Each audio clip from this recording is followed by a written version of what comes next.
Bueno, las comunicaciones interauriculares pueden dar insuficiencia cardíaca. A veces no va a ser así, va a depender de la magnitud del cortocircuito de izquierda a derecha a través del defecto, y esto va a depender sobre todo del tamaño del defecto septal, de la compliance o de la capacidad de dilatarse o de aceptar volumen del ventrículo derecho, de la relación entre las resistencias vasculares pulmonar y sistémica, de la presencia en el adulto de valvulopatía mitral o enfermedad coronaria. O sea, ya no es la CIA que tenemos en el niño. Abajo van a ver que dice hipertensión arterial pulmonar. Es un porcentaje bajo de pacientes los que tienen hipertensión arterial pulmonar por comunicación interauricular. Es una posibilidad, pero es raro que un paciente con CIA llegue a tener hipertensión pulmonar y que sea un Eisenmenger, ¿no es cierto? Bueno, cuando la comunicación tiene un cortocircuito significativo, va a ir a cierre. El cierre puede ser por cirugía o por cateterismo. Ahí les muestro del lado derecho que hay digamos, un dispositivo colocado que es como un doble disco a nivel del septum interauricular, se coloca por cateterismo. Hoy día es el método casi yo diría de elección, porque cuando uno le plantea al paciente entre ir a cirugía e ir a cateterismo, obviamente siempre se hace el intento de ver si es un caso que pueda cerrarse por cateterismo, donde bueno, no tiene que hacerse una apertura del tórax, ¿no es cierto? Acá otro videito, esperemos que pase. Lo que quiero mostrarles ahí es, si ven, hay un catéter y se está traccionando del dispositivo que ya está puesto a nivel del septum interauricular. Esa es la forma que tiene el doble disco, que se coloca, se despliega de un lado y del otro del tabique interauricular. eh, el material que se utiliza para estos dispositivos se llama nitinol y bueno, después es como una malla que completa, se va endotelizando y cierra el defecto. Lo que ven arriba es la sonda transesofágica, todos estos procedimientos que se hacen con control transesofágico para la colocación de estos dispositivos, y ahí está probando el hemodinamista si el dispositivo realmente está bien puesto como para dejarlo definitivamente. Entonces puede ser que el clínico se encuentre un día haciendo una radiografía de tórax con que ve una imagen que le llama la atención, por ejemplo, en una radiografía, y va a haber una especie de piercing puesto a nivel del tórax. Bueno, recordar que en cardiopatías congénitas muchas veces tenemos estas imágenes radiopacas que están hablando de cuál fue la historia cardiológica del paciente. Ahí les muestro cómo son los dispositivos, hay variedad, pero el de Amplatzer es uno de los más utilizados. Ahí vemos cómo se ve por ecografía, si se observan este, eh, esto no se mueve, bueno. Si observan, bueno, el dispositivo se veía colocado acá en el septum interauricular y bueno, me parece que no se ve bien el video, pero es bastante llamativo cuando uno hace un eco, verlo colocado ese doble disco entre la aurícula izquierda y la aurícula derecha.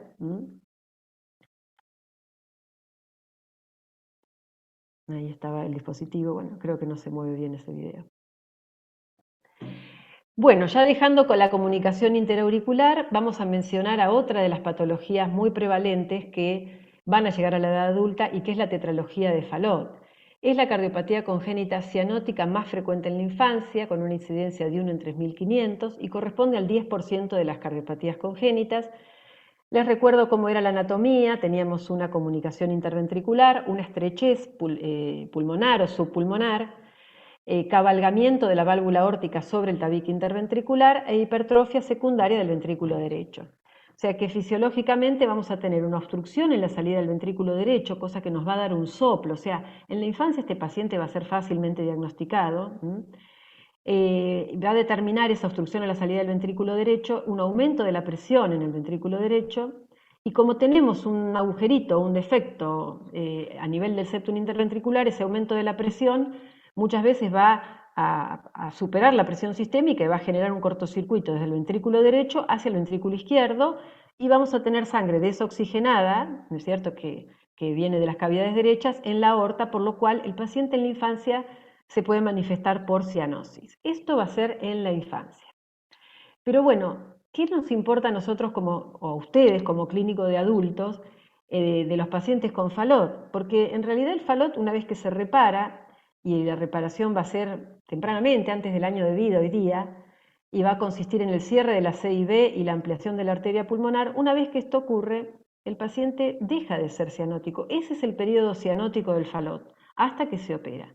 Después pasa a tener otra problemática, el FALOT, que ya no es la cianosis. No esperemos que un FALOT, salvo excepciones, hemos tenido alguna paciente que llegó adulta sin tener reparación de FALOT, mismo en el hospital, pero bueno, el paciente generalmente para el año va a estar reparado. Pero en el FALOT va a ser importante que ustedes puedan detectar la secuela de la cirugía, porque es frecuente y le va a dar pronóstico. Entonces, no va a tener cianosis, pero sí va a tener muy posiblemente pérdida de la válvula pulmonar, porque si observan el dibujito del corazón, no se los puedo señalar por las dudas, hay un parche puesto en el tracto de salida del ventrículo derecho que hace que la válvula pulmonar pierda su competencia. Y esto va a determinar el pronóstico de los pacientes a largo plazo hasta el adulto mayor. Entonces van a ser pacientes que van a tener reintervenciones quirúrgicas y por cateterismo y que su pronóstico va a estar dado por esa pérdida que dilate al ventrículo derecho y que lo haga, digamos, un candidato a tener arritmias y muerte súbita. Por lo tanto, hoy día, ¿de qué hablamos en el FALOT adulto? Bueno, de cuál es el grado de efecto que tiene la sobrecarga de volumen sobre la función del ventrículo derecho. Hay todo un tema hoy en determinar cuándo hay que reemplazar esa válvula pulmonar. Entonces, si de golpe tenemos un FALOT que viene con poca clínica, porque muchas veces no tienen, son asintomáticos, a pesar de tener estas placas con cardiomegalia,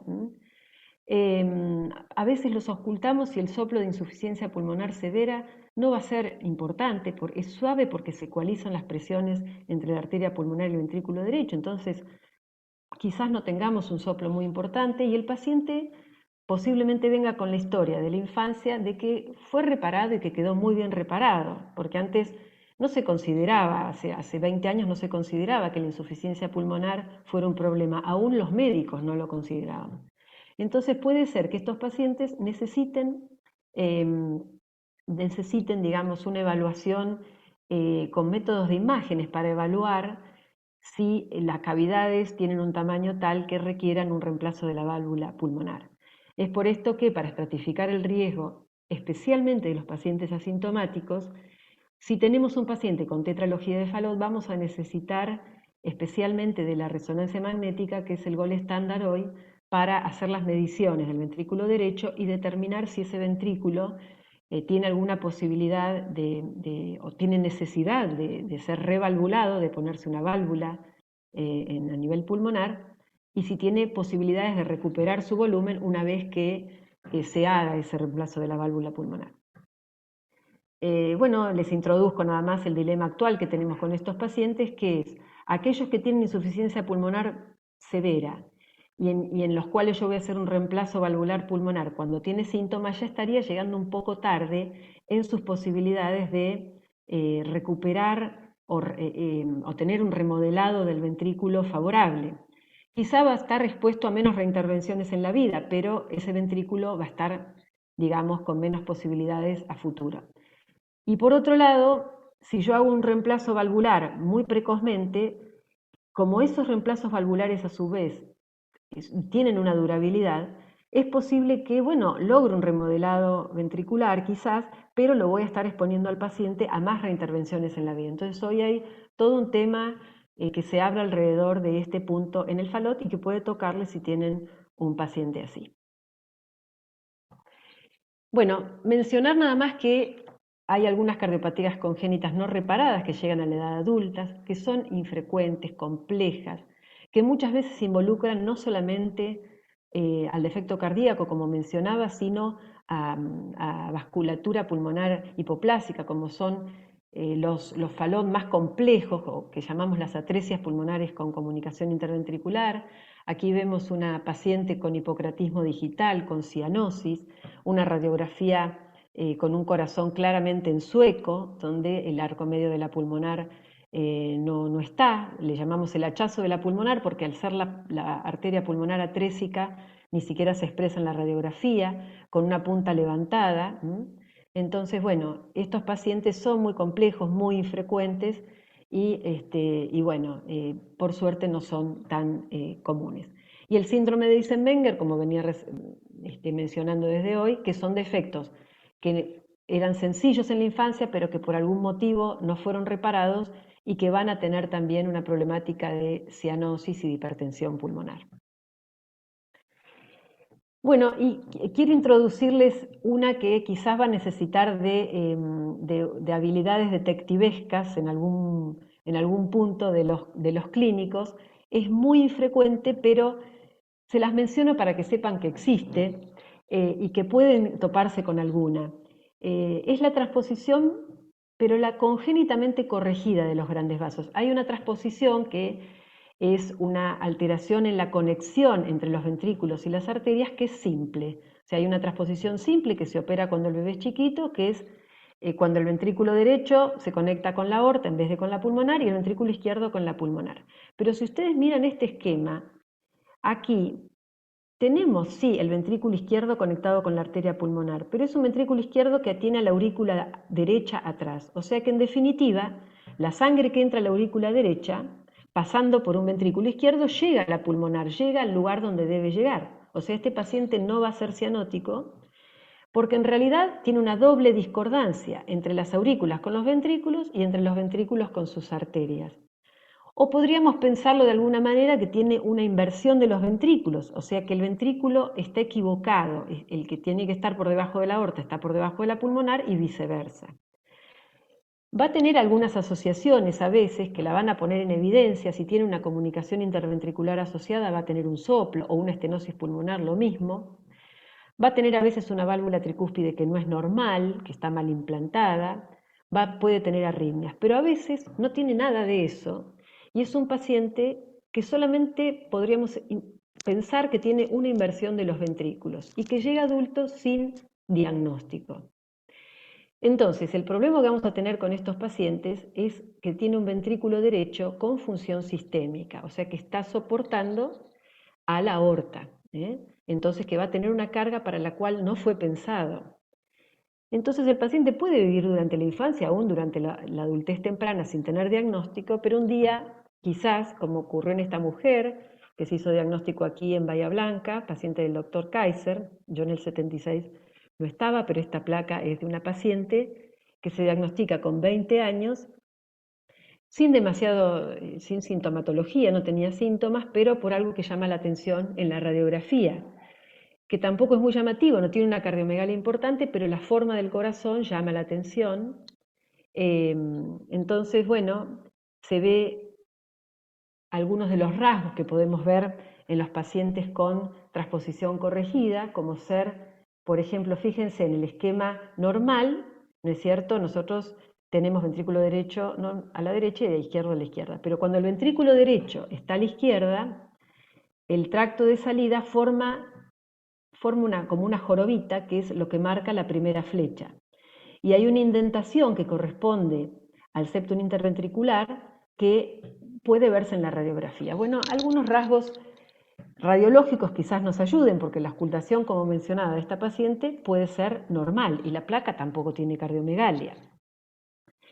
Por otro lado, podemos tener un electrocardiograma que nos alerte sobre que algo no anda bien. Entonces, el electrocardiograma podría orientar, es un electro muy patológico en una paciente que está bien, ¿no es cierto?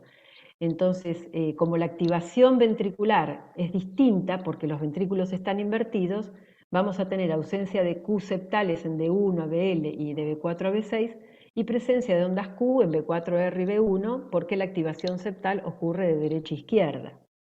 Estos pacientes también van a poder tener un bloqueo aurículo-ventricular que capaz que no aparece en la infancia, pero que va a aparecer posteriormente en la vida, en la edad adulta. Así que quizás no nazcan con bloqueo, pero lo vayan adquiriendo. O sea que también podría manifestarse como un paciente con bradicardia en la edad adulta, ¿no es cierto? Si vamos a la eco es muy particular, porque una vez que a veces se puede hacer un eco, el paciente no tiene diagnóstico y podemos pensar que el ventrículo ubicado a la izquierda, que en realidad es un ventrículo derecho, está miocardiopático, porque ese ventrículo derecho suele, como decía, tener una carga para la que no está preparada, preparado y es un ventrículo dilatado, a veces con una función un poco deprimida, y entonces algún ecografista no muy advertido puede pensar que es una miocardiopatía del ventrículo izquierdo. En este caso, bueno, también estamos viendo en uno de los videos a color que el ventrículo izquierdo morfológico está a la derecha, del cual sale una arteria pulmonar. O sea, hay que estar atento a ver ahí cómo es la conexión entre los ventrículos con sus arterias. Y ya estamos viendo algo que le pasó a esta paciente, que fue que necesitó un reemplazo de la válvula tricúspide, porque como el ventrículo derecho, como decíamos, está soportando una carga para la que no está preparado, la válvula tricúspide a veces sufre una dilatación de su anillo, tiene pérdida y esto puede llegar a ser necesario hacer un reemplazo de esa válvula, como le ocurrió a esta paciente que les comento. Entonces aquí tenemos la evolución radiológica de la paciente. Por ejemplo, bueno, a su edad de 20 años, a los 29 años, esta radiografía, cuando ya tenía insuficiencia de la válvula tricúspide, fíjense cómo la cardiomegalia, digamos, fue importante. Y una vez que se hace el reemplazo de la válvula tricúspide, fíjense cómo recupera, ¿no es cierto?, el tamaño, el corazón. Así que muy interesante este caso de una paciente diagnosticada en la edad adulta.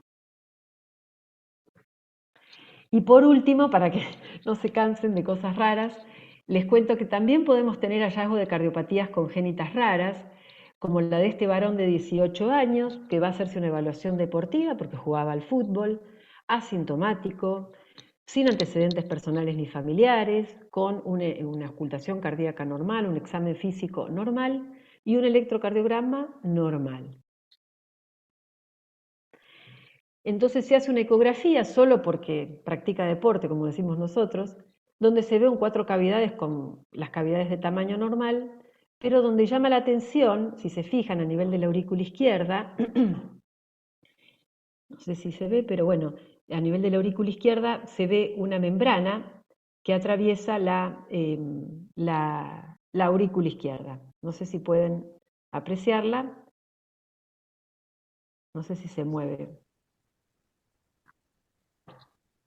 Qué lástima. Bueno, ahí se ve en el otro video cómo al ponerle color, a nivel de esa membrana que divide a la aurícula izquierda, vemos pasar un jet de color acelerado, como si fuera una membrana con una perforación. ¿Sí? ¿Se ve? Al principio soy yo.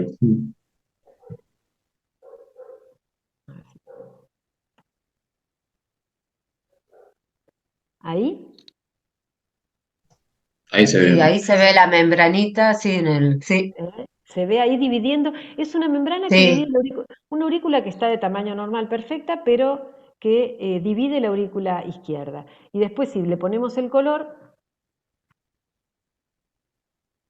sí. Ah, se ve que esa membrana no es completa, ajá, que pasa el flujo. Si se fijan, hay como un jet, como sí, una sí, se llamarada ve. de color que atraviesa esa membrana. Sí, Bueno, se ve bien. ese fue un hallazgo del eco, es decir, era un paciente que no tenía nada para sospechar cardiopatía congénita. No es para meter miedo, pero a veces aparecen estas cosas. Y bueno, en este caso es una cosa muy rara, se llama cor triatriatum, porque fíjense como si tuviera 3 aurículas, que es, Aurículas, sí. claro, es una anomalía congénita rara, que corresponde al 0,1% de las cardiopatías congénitas, así que imagínense, es rarísima, y que Mm, consiste en una membrana fibromuscular que subdivide la aurícula izquierda en una cámara proximal que recibe las pulmonares y una distal que contiene la orejuela y la válvula mitral. Este paciente en realidad, como no tiene hipertensión pulmonar y no se ha querido operar, anda muy bien, tiene ergometrías excelentes, ajá, se hace controles y la verdad que ha habido consenso en no operarse de esto. Por supuesto que con muchísimos controles, hoy día tiene 27 años y realmente lo vi el otro día, es un paciente que está bien, así que él sabe cuáles pueden ser las consecuencias de no operarse, pero esas consecuencias no le llegan entonces por ahora digamos, no tiene intenciones de operarse. Lo estamos haciendo seguimiento clínico. Pero bueno, Claro. este core triatriatum puede ser más obstructivo, generar hipertensión venocapilar, y bueno, y tener otras manifestaciones. Así que bueno, por último, decirles que agradezco que me hayan invitado porque necesitamos trabajar en equipo. A veces asusta un poco Mm. tener una cardiopatía congénita porque son cosas raras, que vienen operadas de chicos o no operadas, y no se entienden, infrecuentes, pero necesitamos a los clínicos y a los cardiólogos de adultos para ofrecerles una buena atención, y necesitamos de todos. Así que bienvenidos a nuestro equipo de congénitas del adulto, ¿eh? Claro. No,